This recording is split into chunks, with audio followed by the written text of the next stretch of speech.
Bismillahirrahmanirrahim. Assalamualaikum warahmatullahi wabarakatuh. Alhamdulillahilladzi sadaqa wa'dah wa nasara 'abdah wa a'azza jundahu wa hazama al-ahzaba wahdah. Asyhadu an la ilaha illallah wahdahu la syarika lah wa asyhadu anna Muhammadan abduhu wa rasuluh. Allahumma salli wa sallim wa barik ala Muhammad wa ala alihi wa ashabihi wa man da'a bi da'watihi wa sanna bi sunnatihi ila yaumiddin. Subhanaka la ilma lana illa ma 'allamtana innaka antal alimul hakim. La haula wa la quwwata illa billahil aliyyil azim.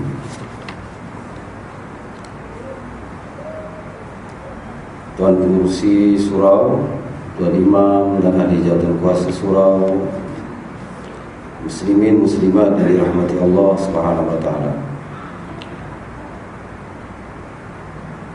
Allah Subhanahu wa taala berfirman dalam surah As-Saffat ayat 102 hingga 107. A'udzu billahi minasyaitonir rajim. Falamma balagha ma'ahu as-sa'y qala ya bunayya inni ara fil manam أني أذبحك فانظر ماذا ترى قال يا أبت افعل ما تؤمر ستجدني إن شاء الله من الصابرين فلما أسلما وتله للجبين وناديناه أن يا إبراهيم قد صدقت الرؤيا Inna kadzalika najzil muhsinin. Inna hadza lahuwal bala'ul mubin. Wa fadainahu bidhibhin 'azim. Artinya, maka ketika anak itu, yakni Ismail alaihissalam, sampai pada umur sanggup berusaha bersamanya, dah besar, remaja, Ibrahim pun berkata kepada anaknya, wahai anakku, sesungguhnya aku bermimpi bahawa aku menyembelihmu, maka fikirkanlah bagaimana pendapat kamu. Dia Ismail menjawab, wahai ayahku, lakukanlah apa yang diperintahkan oleh Allah kepadamu. InsyaAllah engkau akan mendapatiku termasuk orang yang sabar. Maka ketika keduanya telah berserah diri dan dia Ibrahim membaringkan anaknya atas pelipisnya untuk melaksanakan perintah Allah, lalu kami panggil dia, wahai Ibrahim, sesungguhnya engkau telah membenarkan mimpi itu.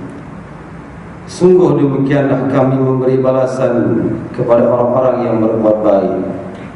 Sesungguhnya ini benar-benar satu ujian yang nyata, dan kami tebus anak itu dengan seekor sembelihan yang besar.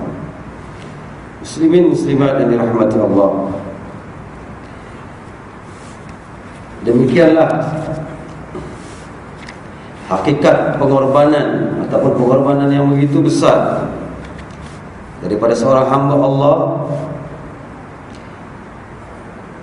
Bukan setakat pengorbanan harta, benda, tenaga, malah nyawa sanggup dikorbankan demi Allah Subhanahu wa ta'ala. Kisah Ibrahim, kisah Ismail ni, Hajar, kalau kita lihatlah sejarah dia, begitu menyayat hati, ya, cukup menyayat hati. Udahlah Hajar ditinggal di Mekah tu dengan anaknya, ditinggal lama, tinggal lah. Kemudian datang balik, dah lama tak jumpa, nak sembelih pula. Oh ya Allah, bukan senang kan. Kita patut pergi makan angin kan, bawa pergi melancong ke, lama tak jumpa anak. Ni dah lama tinggal, kahwin lagi satu, datang jumpa anak, rindu tapi nak sembelih anak. Tengok bagaimana Allah Ta'ala uji ini, disebut sebagai bala, ya, ujian daripada Allah Subhanahu wa Ta'ala. Daripada itulah tuan-tuan, maka bermulalah korban ini. Korban yang Allah Ta'ala telah fardukan kepada kita pada tahun 2 Hijrah. Pada malam ini saya suka sangat nak mengajak tuan-tuan sama-sama kita bincang. Bila saya tafsirkan ayat ini, dan banyak lagi ayat-ayat dalam Al-Quran Al-Karim yang membincangkan tentang korban ini. Fasalli li rabbika wanhar, maka salatlah untuk Tuhan kau dan berkorbanlah, sembelih. Dan ada lagi ayat-ayat Al-Quran yang menyatakan tentang korban ini, perintah untuk berkorban. Sebab saya lihat dalam masyarakat masih lagi, bukanlah tak betul semua dah, tapi masih lagi tak ikut cara, ya, bagaimana korban patut dilaksanakan. Walaupun korban itu sunat, macam kita sembahyang sunat lah. Bila dah buat, walaupun dia sunat, bila dah buat, kena ikut peraturan dia, rukun dia, sunnah dia, barulah dapat pahala sunnah tu, ya. Pada malam ini saya nak bawa kitab yang sedikit menguraikan, yang saya akan bawa bersama nas-nas, dalil-dalil daripada kitab-kitab muktabar yang lain untuk sama-sama kita kongsi, ya, masalah-masalah yang berlaku. Bukan, saya tak tahu di tempat tuan-tuan lah, di tempat saya pun, tempat-tempat berhampiran dengan saya masih berlaku korban ini. Penting kita nak ambil peluang lah, nak terangkan sedikit dengan korban ini. Bukan anggap tuan-tuan tak tahu dah, kita kongsi mana yang boleh tokok lah, ya. InsyaAllah kita nakkan amalan kita tu betul-betul Allah Ta'ala terima nanti, ya. Saya bawakan kitab Kifayatul Muhtadi ini, kitab Batani ini, ya. Abdullah Daud Al-Fatani, seorang yang hebat yang mengarang kitab ini, insyaAllah dalam bab udhiyah wal aqiqah wal dhaba'i, dalam bab korban, aqiqah dan penyembelihan. Tapi saya nak khusus pada malam ini kita sama-sama tengok dalam bab korban ini, ya. Qala musannif rahimahullahu ta'ala, berkata pengarang kitab, ini satu kitab, satu bab pada menyatakan hukum korban, iaitu yang disembelihkan daripada segala bagai na'am. Na'am ni apa? Na'am ni binatang ternakan, bahimatul an'am. Bila disebut binatang ternakan tu, binatang yang biasa kaki 4 tu lah, tapi tak masuk babi, ya. Babi pun kaki 4, lembu, kerbau, unta.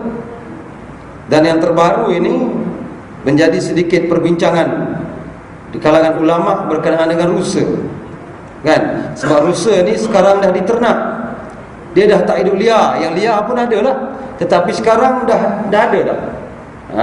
Jadi kita boleh ambil pendekatan di situ, boleh kita gunakan. Sebab ada orang yang dah korban unta, rusa tadi, kita boleh walaupun dalam nas-nas tak menyebut rusa ni, tetapi kalau rusa itu dah menjadi binatang ternakan yang orang makan daging dia, dijual memang untuk dimakan, maka dibenarkan oleh pendapat ulama terkini ini.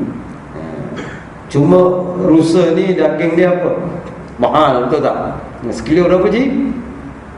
40, 50 ringgit. Tempat saya 55 ringgit sebab saya sekilo. Mahal. Ya. Sini rusa berapa ekor? Tak ada rusa, ya. Sini orang kaya-kaya tak rusa. Lembu kan? Tempat saya ada kerbau balau satu. Kerbau. Saya tak pernah. Tahun ni saya menyembelih kerbau seekor. Ada. Ya. Anak orang dulu, anak kampung dulu luar ni, dia bagi kerbau seekor, 45,000 mahal. Wadan, Masya Allah, kerbau sedap. dagingnya pun sedap. Menyembelih dia pun tak sampai-sampai rasanya, leher besar, tak macam lembu biasa saya lebih suka sembelih lembu ni, Allah senang, kalau kejap sampai kerak dah, sampai tulang belakang ni kan, ya, tekuk ni. Kerbau tak sampai-sampai. Wah, dia punya ni tebal besar. Itu kerbau. Pertama kali dalam hidup saya menyembelih kerbau tu. Ya.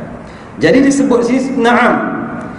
Untuk apa kita korban ini? Mendapatkan pahala daripada Allah Ta'ala pada hari raya.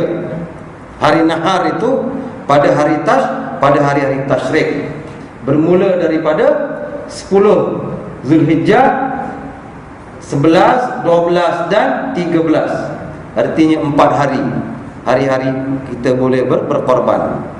Rasulullah sallallahu alaihi wasallam sebut, ya, ada dalam satu kisah Sayyidina Ali menceritakan bahawa apabila wukuf saja orang-orang yang di mana bermula wukuf di Arafah pada 9 Zulhijjah itu, maka kita ni yang tak naik haji pun selepas daripada sembahyang subuh, kita hari tu hari raya, hari apa? Hari haji Selasa kan, Selasa. Isnin kita dah boleh bertakbir. Bila? Selepas daripada solat subuh baru takbir dah.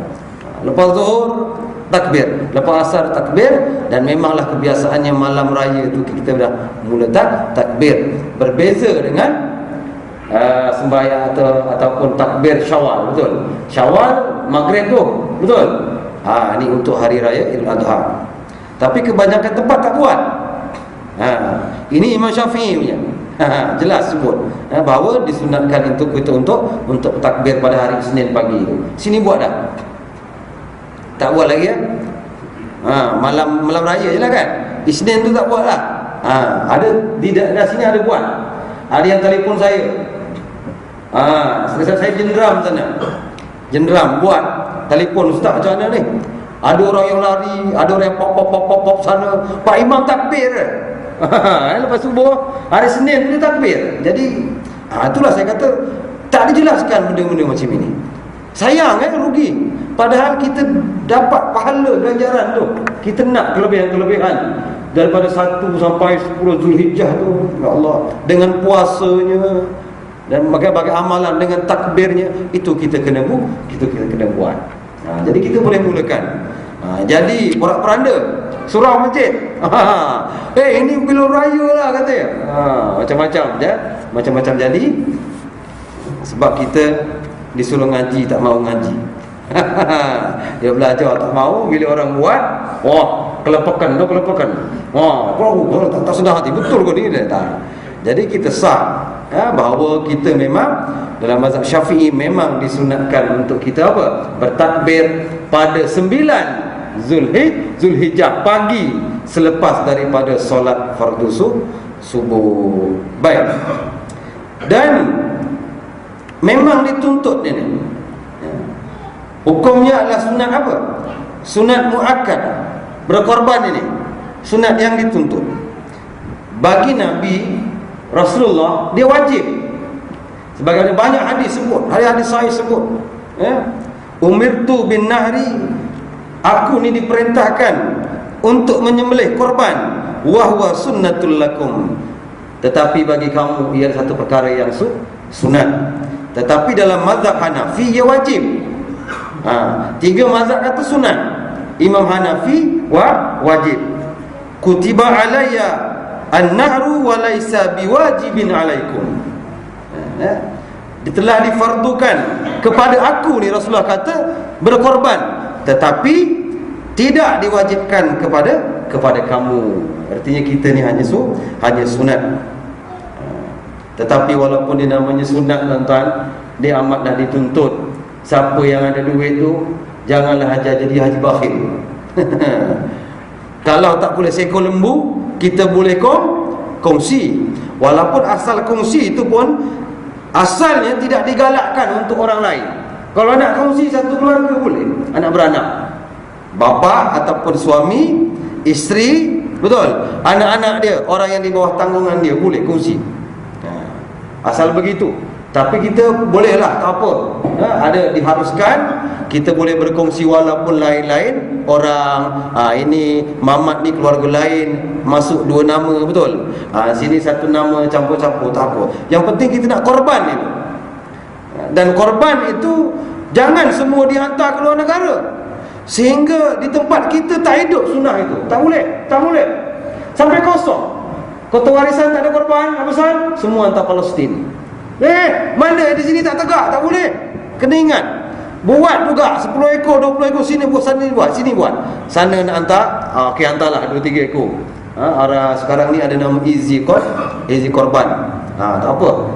Jangan semua angkut luar. Tak boleh. Sunnah tu di tempat sendiri, dia karya sendiri, ataupun di rumah sendiri ke. Kalau tuan-tuan di tempat tuan-tuan sini untuk menyembelih. Di sini sembelih di mana? Di sini. Sini.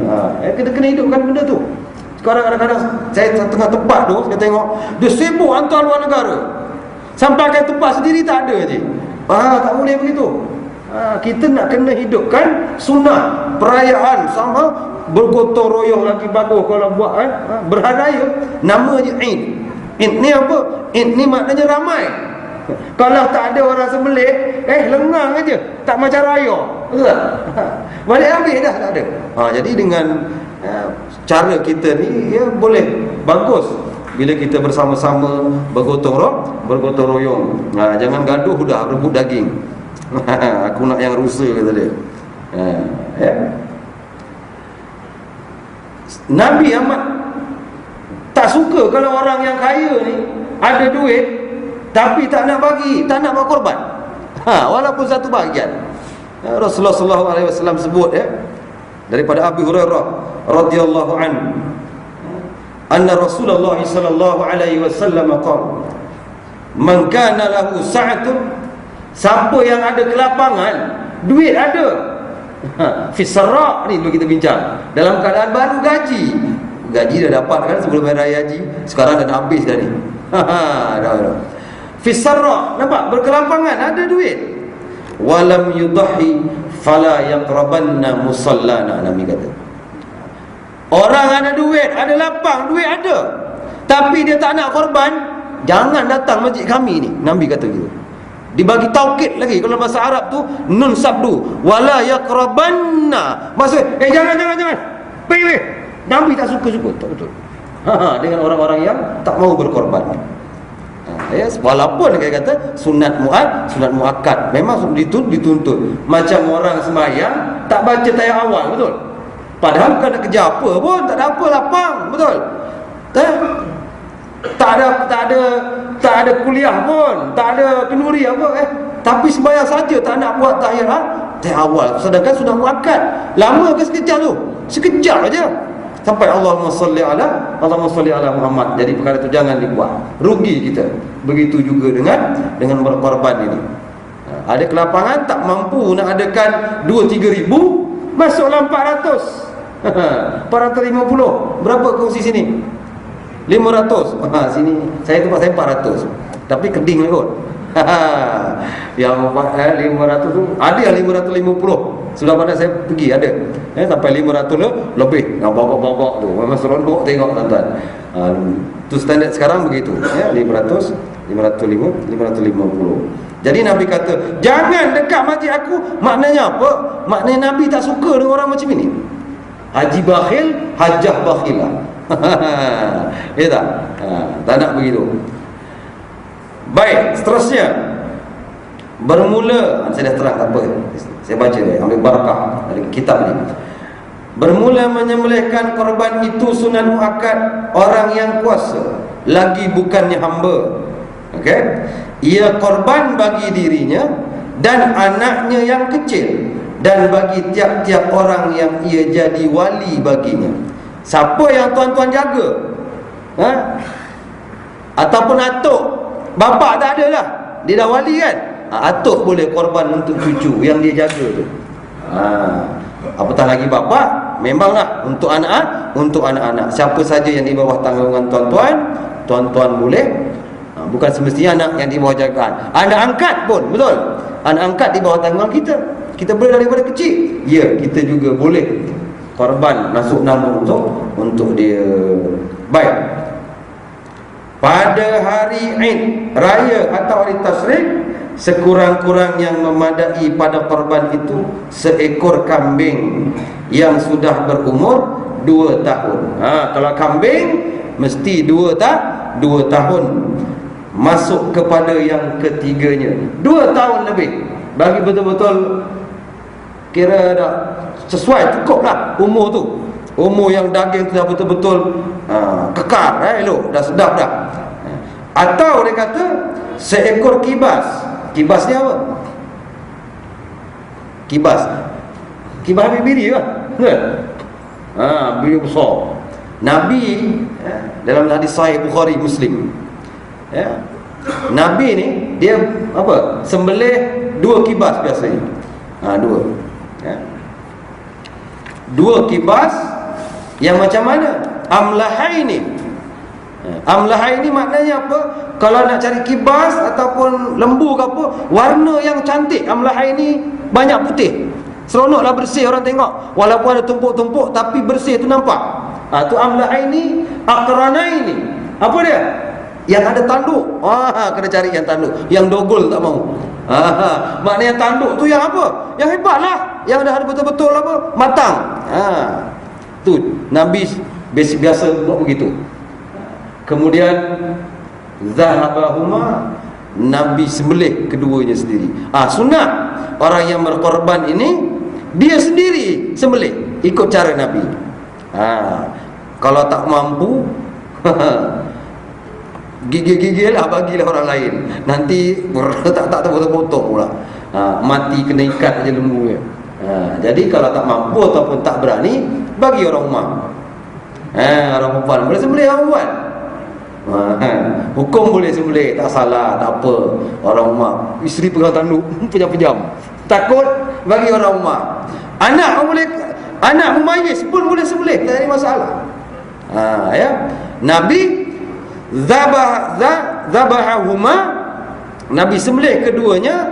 Wasamma, ni adab dia, cara dia. Dan Nabi sebut nama Allah, bismillah. Wa kabbara, Allahu akbar. Artinya bismillah, letak aja pisau parang di mana? Pada leher itu. Bismillah, niat. Bismillah, Allahu akbar, niat. Niat. Itu adab dia. Kemudian wa wada'a rijlahu ala sifahima, Nabi letakkan kaki Nabi ni pada mana? Tengkuk dia.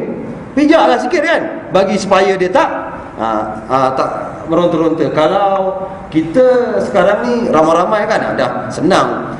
Kalau apa tukang sembelih tu tinggal ayun barang, yang tak, yang sini dah pegang kaki dah, kepala dah 2-3 orang. Tapi kerbau belum semacam, betul ya Allah. Kuat kepala dia. Kerbau kuat tuan-tuan. Kalau lembu ni kaki dia kuat, tapi kerbau kepala dia cukup kuat, sampai ke 2-3 orang, boleh bergerak lagi. Nak sembelih tu payah. Ni kerbau. Kalau Pak Arab ni kadang-kadang Pak Arab lagi senang. Kalau unta, kelebihan lah Allah Ta'ala beri pada unta, betul. Kadang-kadang unta tegak sembelih, zop begitu ya. Kadang-kadang ditonjok dari bawah, tok begitu. Macam perjang tu, perjang. Tempat jojoh, orang Jawa panggil jojoh. Tempat perjang kelawar sawit tu, pisau je kan besar kan. Jojoh. Dia dapat kadang-kadang daripada bawah begitu, tinggi ya. Payah nak jatuhkan. Tapi itulah unta tu tak macam kita punya lembu. Lembu kita tak ikat, lari dia pergi sepang.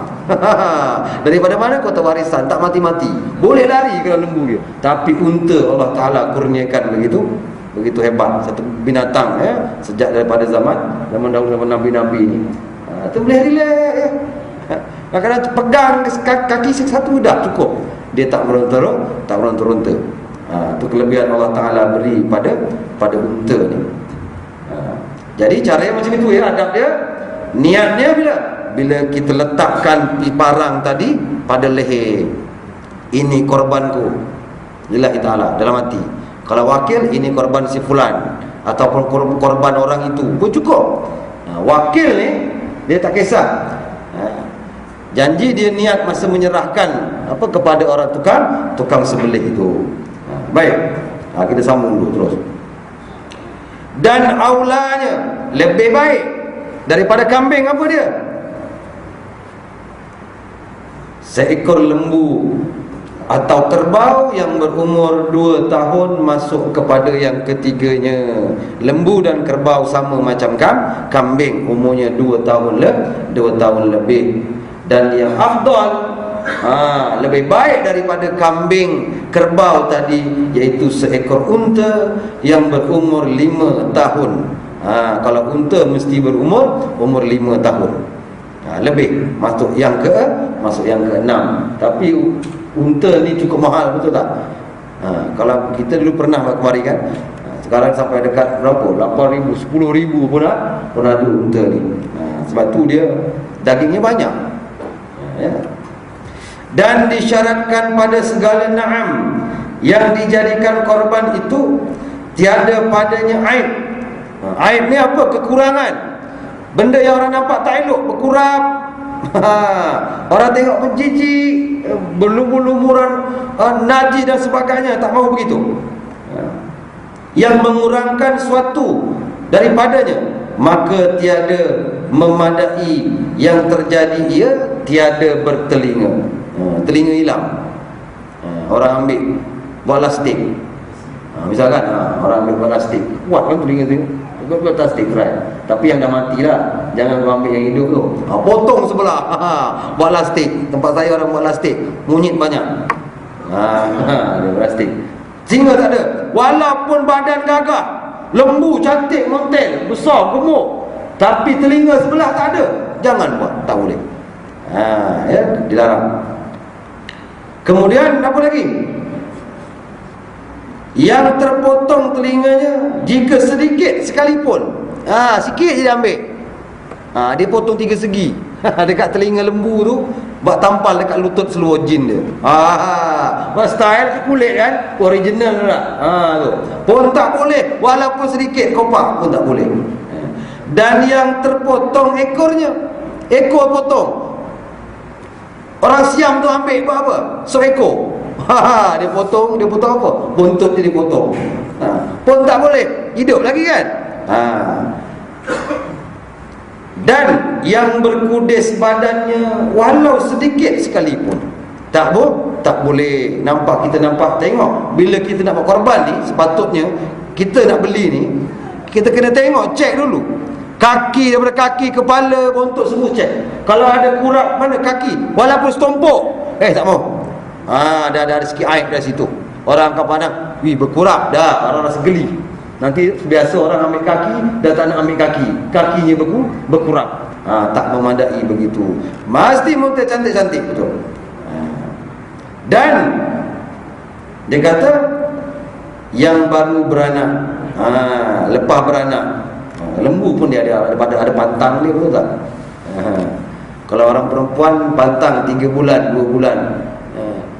Dalam pantang boleh tergasak perempuan, isteri? Tak boleh. Orang tu tengah lemah, betul tak? Daging pun kelemer-kelemer lagi, tahu tak? Lembek lagi. Makan jamu banyak. Kau sabar sikit, tahan sikit. Lembu, kambing pun begitu. Kalau dia lepas beranak, bagi dia pantang dulu, bagi dia segar, bagi anak dah boleh berlari sendiri, dah boleh cari makan sendiri, bebas. Dia tak jaga anak, barulah kita gunakan dia untuk korban. Jadi kita tak boleh suka hati lah. Kadang-kadang yang baru beranak tu, tak larat lagi, lembu tu kemer-kemer lagi dagingnya tu, tu jangan. Dan yang sangat kurus pun tak boleh.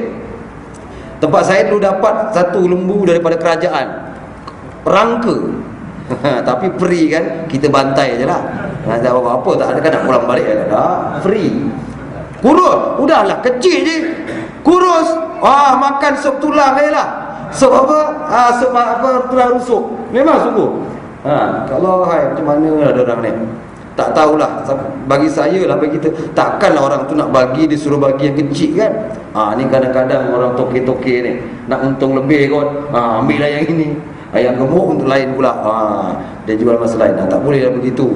Sama ada orang yang tokil lembu tu pun dia kena tahu orang nak buat korban, mesti dia pilih lembu-lembu yang cantik-cantik. Atau yang buta sebelah mata, buta kedua-duanya, ataupun yang sangat tepok kaki, tempang, lembu tempang. Kenapa tempang?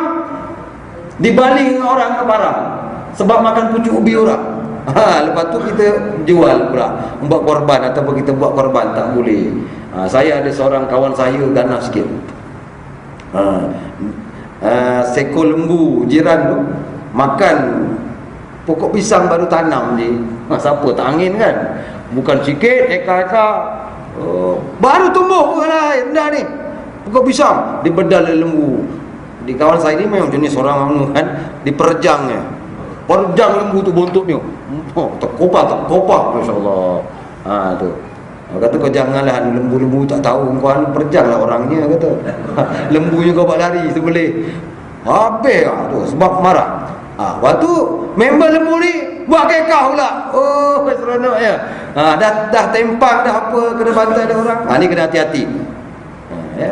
Sebab kita kalau ternakan ni, walaupun kita nak masukkan tempat orang, kebun orang, walaupun hanya makan rumput, wajib minta izin. Nak letak, saya nak letak lembu saya ya dekat kebun tuan, kena bagi tahu. Ni sukati merayau satu kampung ditanduknya pasu bunga. Orang rumah dah membebel. Digasaknya pokok apa, keceper, pokok apa? Aku tak tahu ni. Apa? Lah habis semua tuan-tuan, pucuk ubi habis. Tengok. Lepas tu lembunya dibuat untuk korban akikah, bukanlah tak sah. Tetapi tak eloklah macam itu ya. Bagi ada daripada yang syubhat. Kita tak tahu, tak mahu begitu. Maka dia kata, segala aib ini apabila adalah salah satu daripada na'am, tiada memadai dijadikan dia udhiyah, untuk dijadikan korban. Baik. Dan masuk waktu. Bila korban paling baik ni? Bila sebut udhiyah ni, korban ni, asal udhiyah itu juga perkataan daripada duha. Duha tu bila? Waktu duha. Waktu matahari naik segala. Itulah yang paling baik. Pada 10 Zulhijjah tu, selepas daripada mana? Dia kata di sini, iaitu lalu masa dapat sembahyang 2 rakaat hari raya, serta lalu masa membaca 2 khutbah yang pendek-pendek. Itu memang betul lah. Yang kita buat tu dah betul lah tu. Pukul berapa? Pukul 10 mungkin kan kita buat. Dah sembahyang itu gini, balik siap-siap pukul 10 lah. Maka kemudian daripada lalu masa itu sahlah berkorban, tetapi yang afdalnya ditakhirkan hingga naik matahari kadar segala. Pendek segala ni, sini situ je, galak orang nampak. Bila dikata kadar segala ni, erti matahari tu panjang tu, bayang-bayang tu kita nampak tu. Tu kadar segala tu. Kalau nun dah mana tak, bukan kadar segala. Erti kalau terlalu pagi 7-8 itu tidak sunnahnya begitu. Nak kadar segala. Nampak, oh sampai situ dia punya matahari. Pada pandangan kita, pada uruf, pada kebiasaannya. Dan tiada harus dimakan suatu daripada korban. Dia tiada harus, bukan haram. Tiada harus dimakan daripada korban jika korban itu daripada nazar. Korban nazar tak boleh makan.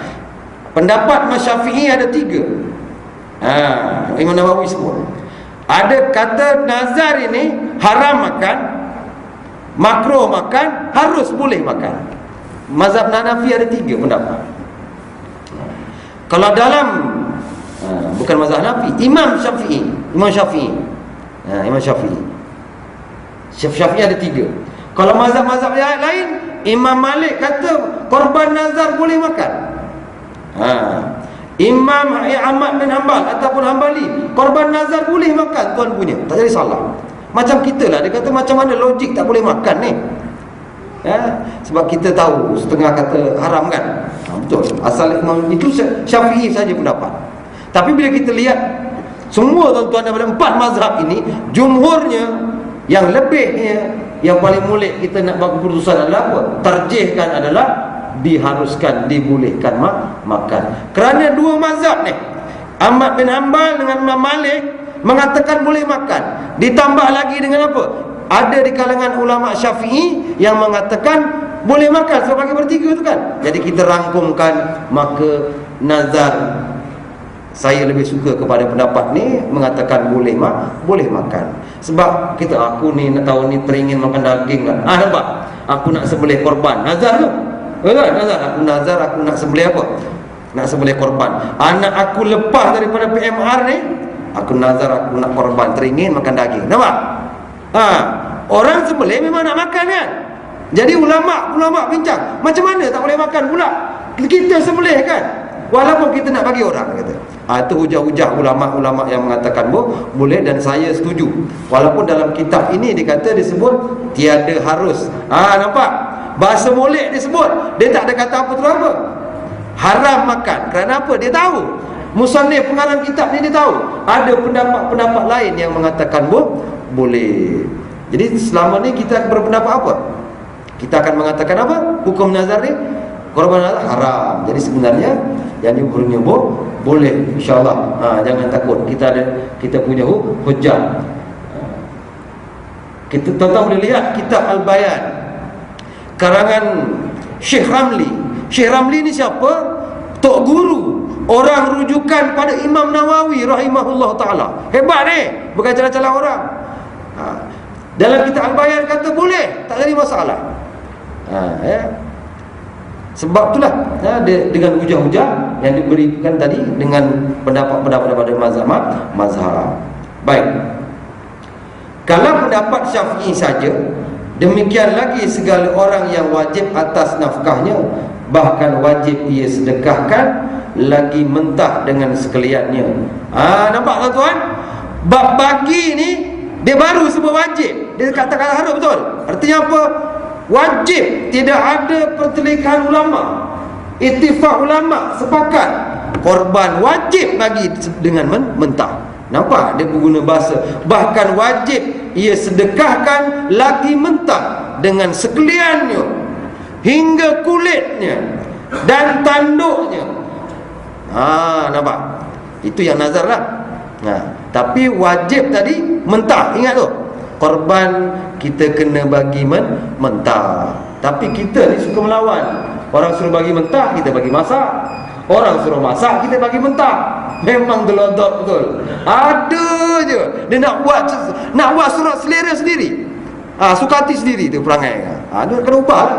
Jangan. Bila ulama dah kata mentah-mentah lah. Sayyidina Ali kata, kami sembelih dengan Rasulullah, satu apa, kami semua kami serahkan yang mentah-mentah. Kami langsung tak masak. Jadi kena ikutlah hadis. Nabi buat begitu, sahabat buat begitu. Kita datang pula, mari kita bikin sop. Siapa aja orang bikin sop ni?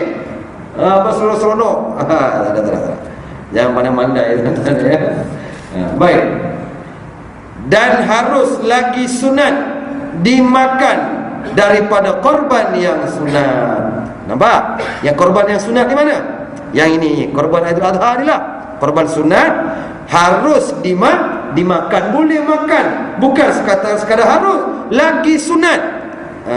Ini kita nak tunjuk lagak lah, aku kaya boleh beli. Dia tak ambil langsung. Bukan itu. Masalah Nabi ambil sedikit. Nabi ambil sedikit.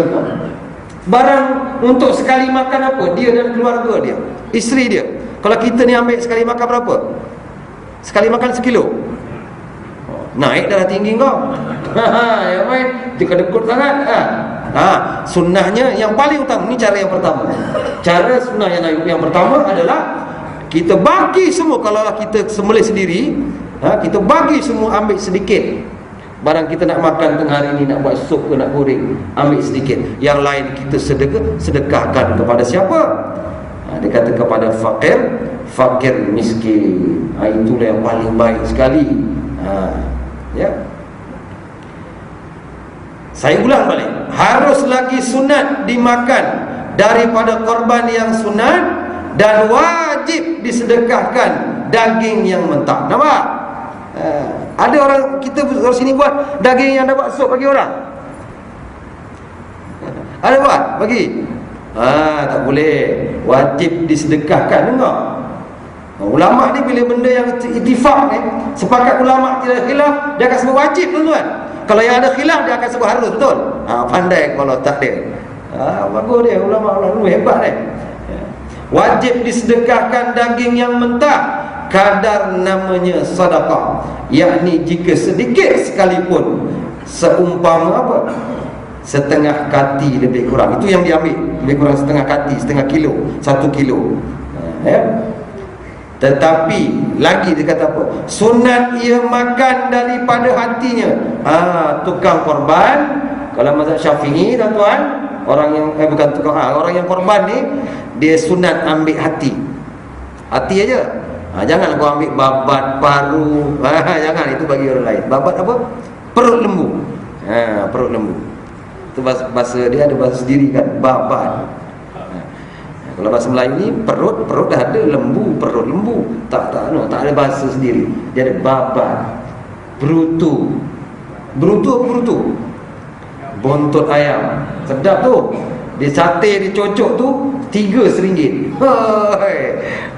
Nampak? Pandai ada orang ni. Bontot ayam boleh tu. Tapi lembu tak ada bontot kan? Tak ada. Dia tak ada bontot lembu. Bontot ayam kat pasar tu. Tempat saya pasar Jumaat tu. Makan. Orang dulu dia kata budak-budak tak boleh makan. Rupanya lembut, sedap kan? Sebab tu orang tua tak ada gigi. Budak-budak macam makan ke? Memang betul lah. Tak elok makan benda-benda macam tu kan sebenarnya. Kalau orang-orang yang menghafaz ni, dalam-dalaman organ-organ dalam tu tidak digalakkan. Tapi aku bedal juga. Sedap kan? Itulah. Hafal ni rajin lah, insya-Allah boleh hafal kalau kita rajin ni. Kemudian jadi kita boleh apa? Tukang korban apa je ni? Sunnahnya apa? Boleh ambil hati dan sedikit daging, yang lain kita sedekahkan mentah. Itu nombor 1.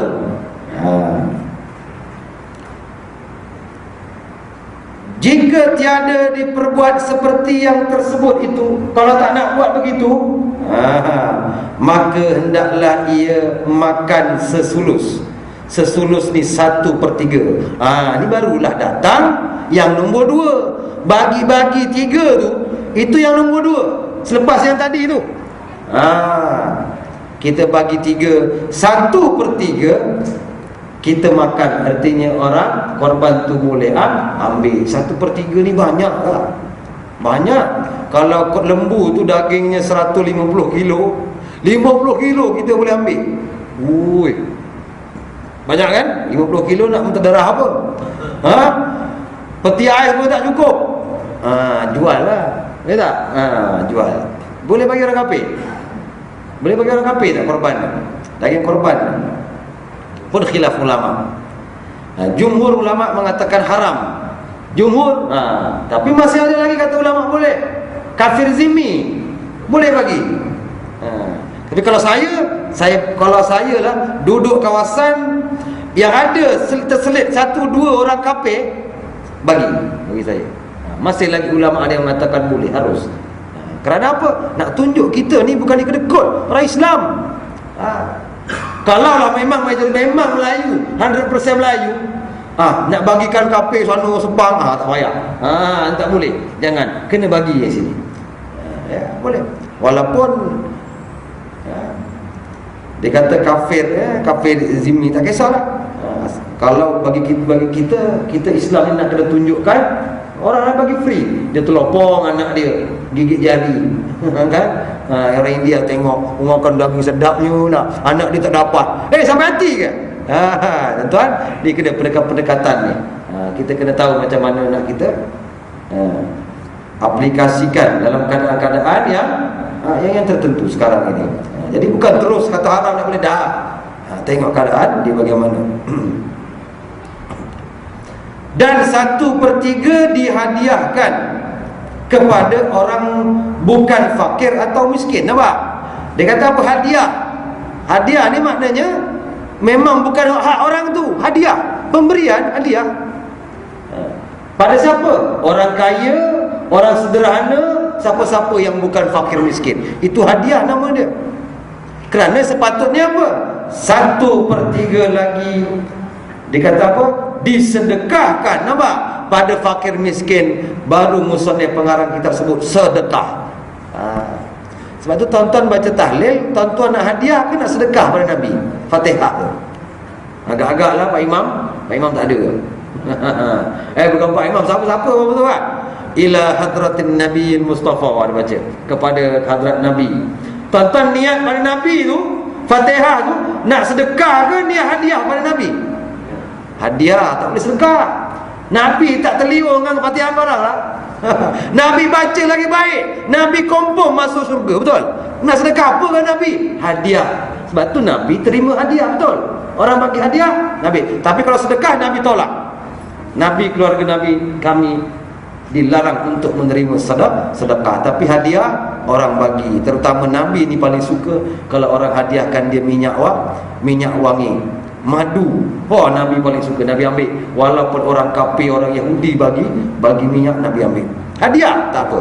Tapi bila sedekah, tak boleh. Sebab itu di sini bila dikata pada orang ramai, dia sebut hadiah.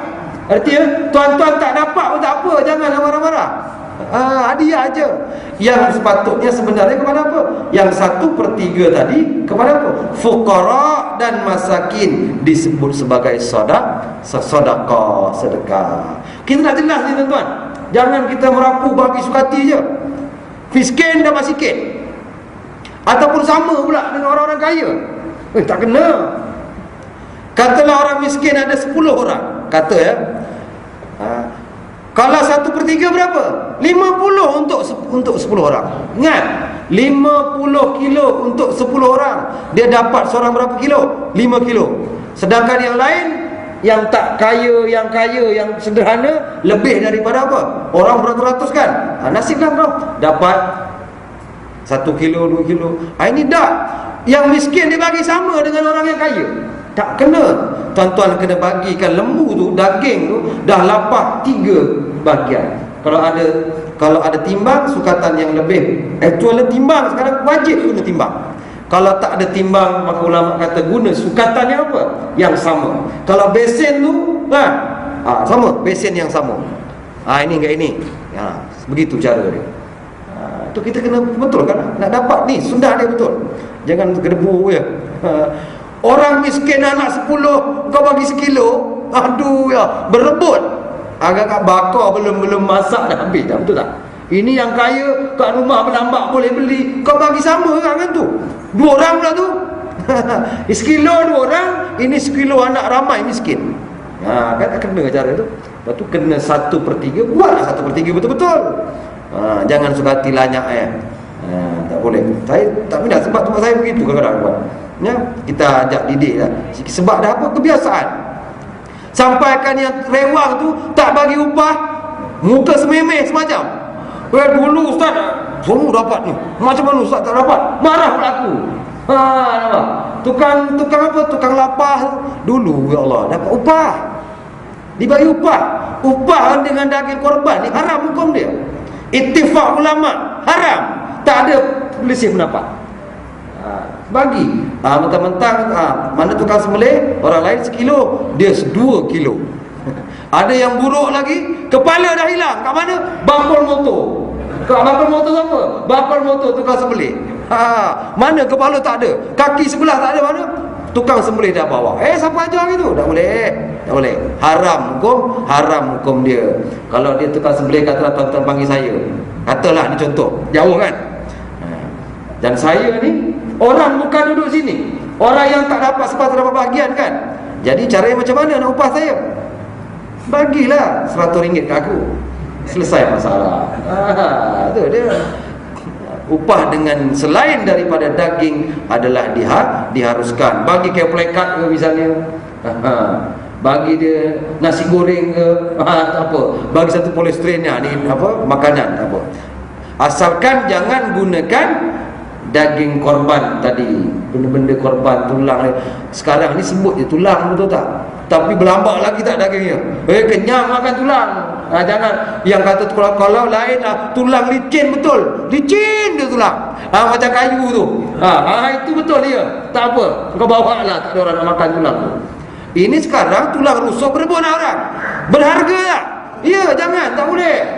Ustaz, tulang, saya tengok tulang tu dagingnya penuh. Ui, sedap lagi.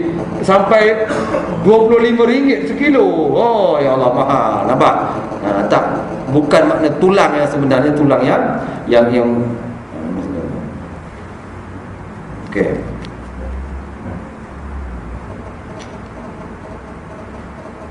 Dan wajib berniat tak kala sembelihnya, seperti ia berniat dengan hatinya, akan makna katanya, ini korbanku. Saya dah sebut tadi. Itu adab dia kan. Nabi macam mana sebut tadi? Letakkan parang, niat. Kemudian Nabi baca Bismillah, Allahu Akbar. Nabi pijak dia punya tengkuk ni kat sinilah kan, bagi supaya dia jangan bergoyang-goyang. Itu cara dia, adab dia tu. Maka hendaklah ia, kalau dia kata ia wakilkan seorang gantinya pada menyembelih, maka hendaklah ia berniat tatkala ia beri kepada wakilnya barang yang hendak dikorbankan dia. Nampak? Dan jikalau tiada ketahui oleh wakil keadaannya korban sekalipun, orang datang, ini korban ada pakcik sana tu, dia tak kenal pun kan, tak apa, asalkan tahu itu korban orang, boleh. Dan harus bagi seseorang ia serahkan niat bagi muslim yang memayyiz. Arti saya kata tadi apa? Budak 7 tahun pun dah boleh. Bapak tak ada, dah meninggal, mak nak buat korban, betul? Mak hantar wakil. Siapa? Budak kecil. Berapa anak dia umur? 8 tahun. Ni mama punya korban. Sah tak? Sah. Ada, dia serah dah. Terserah dah tu. Kita pun yang tukang sembelih ni, oh, ini korban orang ni, budak ni, mak dia. Jadi kalau kita serahkan tuan-tuan pada orang tukang sembelih, maka sunatnya apa? Kita kena hadir tengok sembelihan tadi. Baik, betul begitu. Kalau tak hadir, sunatnya kena hadir lah. Janganlah duduk rumah, takut tak boleh. Sini tukang sembelih siapa Haji? Ustaz? Saya tukang sembelih. Lain-lain sembelih tak? Lain-lain sembelih tak? Kena belajar ni. Yang muda-muda ni, yang tua dah gigil tangan, jangan bagi. Yang tua muda-muda, yang ni muda kan, InsyaAllah pegang belajar. Bila lagi potong ayam dulu sikit-sikit. Saya dulu pun gigil juga mula-mula kan, semacam tes kambing dulu. Oh, senang rupanya. Pisau bagi tajam semua-semua. Tempah dia yang elok. Saya punya pisau insyaAllah lah Haji, 10 ekor tak payah asal lagi. Kena tempah cantik-cantik. Jangan yang 20-30 ringgit tu kat pasar pagi kau beli, tergosok. Saya pernah jadi tuan-tuan. Orang ni orang bukan korban, tapi dia nak kena kahwin, dia sembelih, tertinggal parang. Saya pinjam parang orang, siapa saya pinjam, tuan tahu saya gosok ni, klok, tak masuk-masuk. Allah Akbar. Memang mula nampak tajam, dia kena bulu dia kan kasar. Dia tuan-tuan iris, lepas tu kulit dia lagi sekejap dia tumpul. Lagi-lagi lah kalau kerbau, lagilah tak boleh. Jadi kena memang. Baru saya tahu, bukanlah selama ni tengok orang tempah kata yang ataupun pakcik pasar salak tu kan, tu boleh, kat dia boleh tengok. Untuk sembelih yang baik. Kalau untuk sekali seko tu boleh lah, 30-40 ringgit tu mungkin boleh. Tapi kalau banyak, sebab saya jalan ke mana tu, yang ke PD, tuan-tuan kalau tahu jalan pergi Lukut tu, ada kandang India punya. Memang saya tukang sembelih di situ. Kan macam kat kontrak lah, orang Kuala Lumpur. Yang siap kata, tapi bila-bila masa saya dipanggil, saya kena pergilah. Satu ekor dulu RM30. Bila saya tanya tukang sembelih yang biasa sembelih, tiap-tiap memang dia kerja dia jual lembu ni, sembelih lembu, RM30 Ustaz, RM50 Ustaz. Aku terus telefon RM50. Kalau tidak sorry kata, bagi RM50 seronok. Sekali sembelih 11 ekor. Oh, seronok. Kalau ada orang kahwin tiap-tiap minggu seronok, sembelih tengok. Wah, kerja tu, sembelih lembu je. 2-3 tarik je balik RM50. Tu upah boleh, tak salah kan? Tak salah. Benda buat itu. Tapi bukanlah kerana dia dah. Tapi orang dah gasap, apa Ustaz ni 30 mana ada lagi? Dia bagi panas aku. Mana boleh? 50 sekarang begitu. Standard tu. Sampai kampung-kampung sebelah tu saya sembelih tu, kalau kampung saya tu sebelah memang rawan kalau hari raya haji ni. Dan kita nak latih, kita buat program di sekolah ni kan datang serta apa? Program menyembelih daripada ayam, insya-Allah lah.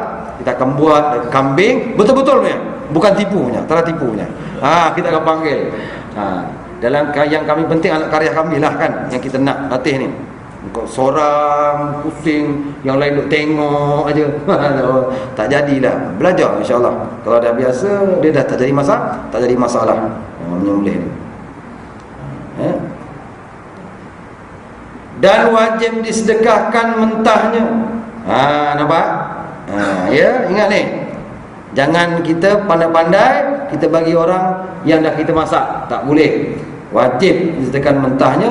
Dan haram ia pindahkan korban daripada tempat dia, negeri dia, kawasan dia. Berapa ada? Ada tinggalkan satu untuk Ustaz Usaini. Tak boleh. Saya bukan orang sini. Tuan, tak boleh. Padahal orang sini ada yang masih apa? Dapat dia pun setengah kilo sikit. Nak bagi orang jauh. Tak boleh. Sebab itu kita buat easy korban tu. Kita akan cari lembu ataupun kambing daripada sana. Kita akan bawa daripada sini, hukumnya adalah haram. Sebab apa saya kata tadi? Kita kena hidupkan sunnah sini. Tuan-tuan yang pandai. Kalau nak buat easy korban, cari lembu, kambing kat Palestin sana. Dekat Myanmar ke Vietnam, cari di sana. Easy korban ni sangat lagi murah pun. Kawan saya buat 1,600 sekali tu. Tak mahal. Baik. Dan tiada mengapa jika dipindahkan harganya.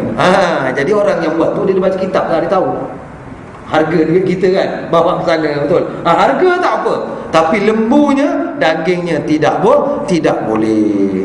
Yang mereka buat tu dah betul lah, alhamdulillah. Dan disembelihkan di sana, maka adalah sah korban itu jika salah satu daripada na'am yang tersebut itu. Baik. Jika sampai umurnya pun yang saya dah sebut tadi, kalau bagi korban ini, maka satu ekor, satu nama, tak kira lelaki ataupun perempuan. Kalau satu ekor lembu, 7 nama. Berbeza dengan akikah. Akikah kalau lelaki berapa? 2, betul. Tapi kalau korban 1 memadai. Kalau akikah pun ada 1 ekor je pun boleh. Jangan tak buat. Boleh. Alah, tak cukup lah, anak lelaki baru dapat ni, tapi mampu cuma memang ada seekor je. Buat, tak ada masalah. Besok tahun depan buat, ada duit, sambung, top up lagi seekor. Tak jadi masalah tuan-tuan. Ini sedikitlah berkenaan dengan yang saya nak kongsi dengan tuan-tuan. Dan kadang-kadang saya pun tak ingat masalah lain tu. Kalau tuan-tuan ada yang boleh apa, tuan-tuan boleh utarakanlah, kita kongsi, InsyaAllah, berkenaan dengan korban ini tuan-tuan. Baik, ada apa-apa masalah ataupun yang perlu kita kongsi lain? Ji, bagi saya.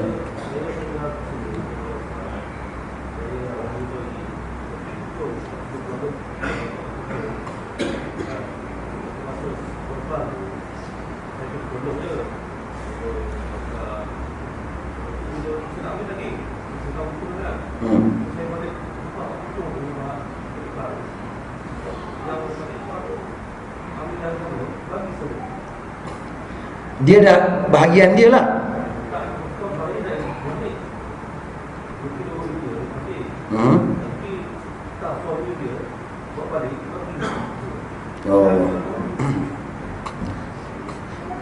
Tuan tahu betul ke punca daging tu?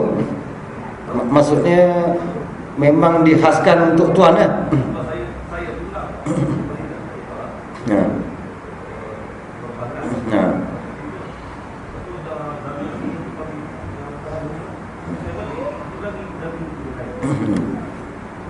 Tak apa kalau dia bagi, orang sana bagi, ambil tak apa. Tak apalah. Tak jadi masalah. Kalau siapa-siapa datang sebenarnya pun tak salah lah kita bagi. Orang ramai siapa sahaja kan. Yang maksud saya dipindahkan, memang daging tu memang dikorban potong sini, dia saja bawa tempat lain, nak dibagikan orang sana tanpa tak buat sini, tak hidupkan sunnah di sini. Itu yang diharamkan tu, tak boleh. Jadi kalau orang bagi kita tak jadi masalah kan.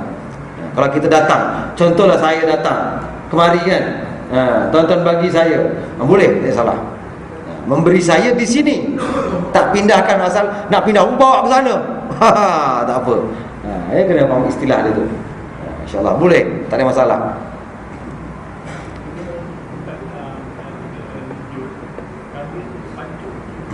Pancung boleh, tapi makruh memutuskan kepala. Susah ya, banyak. Macam sembelih apalah, ayam pun begitu. Kalau tuan-tuan potong dengan sengaja memutuskan kepala dia, makruh. Sah tak? Sah, tak ada masalah. Kalau rasa payah, tapi tak ikut sunnah lah. Macam Hindu tu, Sungai Linau tempat saya, masuk api, begitulah. Dimabukkan dulu. Dia dimabuk dibagi minum. Ni saya pengalaman saya nampak. Kambing tu memang goyang. Mabuk. Jalan gitu betul sembuh dah. Lepas tu dia ambil barang cengkok dia tu, India geng 36 nya itu. Dah goyang-goyang tu dia pop terus depan saya. Pop terperanjat dia. Ser darah. Tak nampak orang buat begitu tuan. Itu cara yang agak gangsterisme. Jangan buat lagi tu. Walaupun sah jangan buat kalau dapat. Ada buat apa tu ya? Internet. Masalah internet. Kod terlalu banyak kot. Satu hari 100 ekor. Tapi tak ikut sunnah, jangan buat begitu. Kita potong paling tidak urat apa? Urat makan kan? Dengan urat apa? Merah tu. 2 paling tidak tu. Memadai. Kalau tak sengaja terpotong tak apa, masalah. Tapi jangan sengaja diputuskan. Cuma kalau kita dah potong, memang pasti dah potong urat semua dah sampai tulang tu kan. Tapi tak mati, jalan sememeh nak jalan. Lembu di situ baru kita diharuskan untuk potong terus bagi putus, cabut daripada kepala. Ini tak boleh jadi entah ada urat mana kat mana. Jadi bila kita putus, tak apa, tak jadi masalah. Tapi putus pun jalan juga. Itu setan lah tu, tak payah makan lah tu. Itu ilmu jadi-jadian lah, jangan. Dah potong pun jalan lagi. Jin ni, tak boleh. Tuan jin masuk boleh.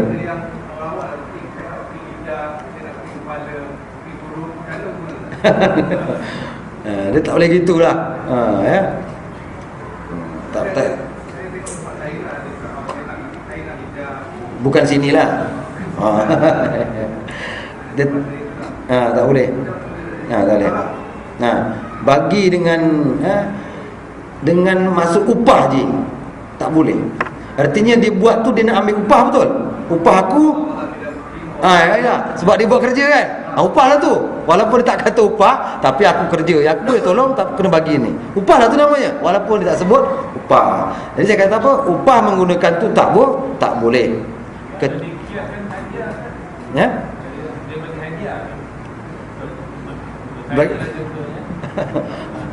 Tak boleh. Dia macam mana orang lain dapat. Cuma dari segi yang tadi tu, yang benda yang maksudnya yang organ-organ dalam yang tak masuk ni, macam saya kata perut lembu kan, orang-orang tak nak, itu tak apalah. Mana yang orang biasa memang buang kan, itu tak apa.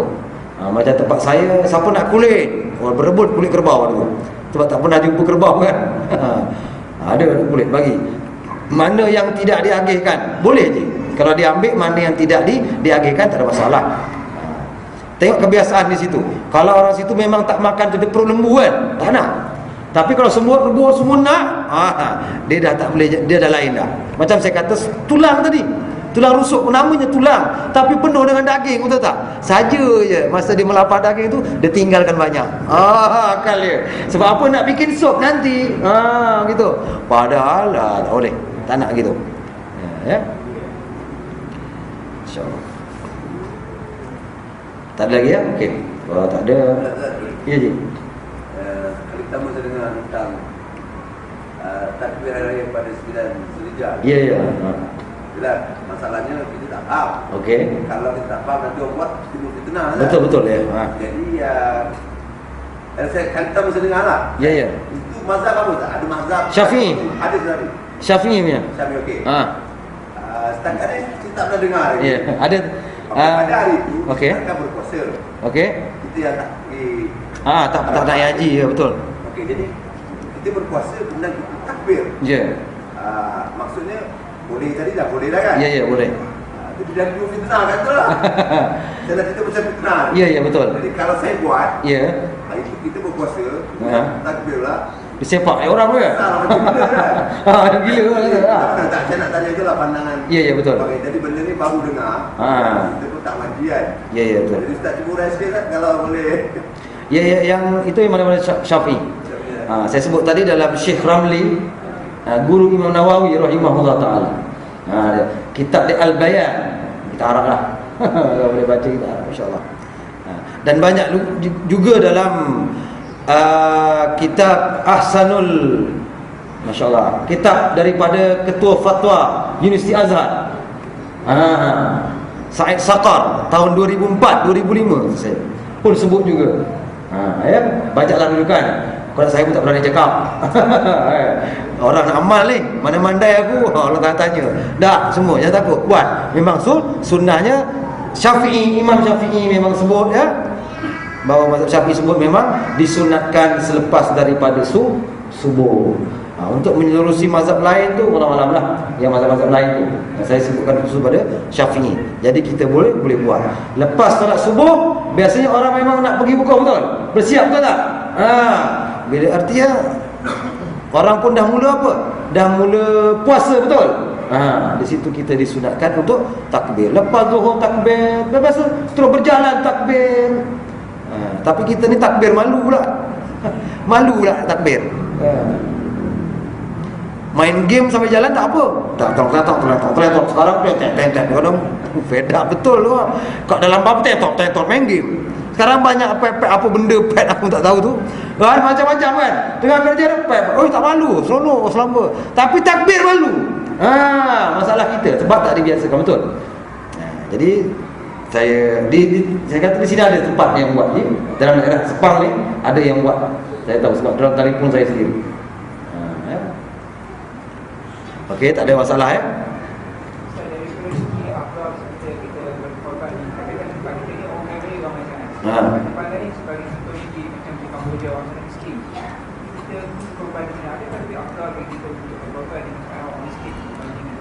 Ya.